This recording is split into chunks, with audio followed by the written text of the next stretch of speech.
Hello pre? Nakahanda na ba? Inuman natin dyan. Marami ba? Kaso nga, negative din eh. Hindi ako papayagan. Oo, ayun ang misis ko na ako eh. Lumabas ako na makipag-inuman.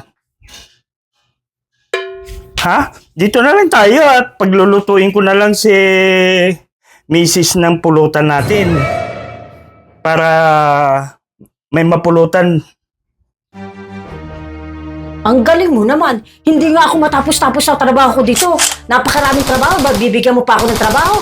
Paglulutuin mo pa ako ng pulutan. Aba, doon na lang kayo sa mga barkada mo mag-inuman. Huwag dito. Dami-dami kong ginagawa eh.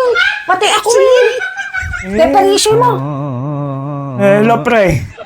Ayaw din pumayag ng misis ko din eh. Diyan na lang daw tayo. Sige. Pupunta na lang ako dyan. Sige, bye. Diyan na ako papunta.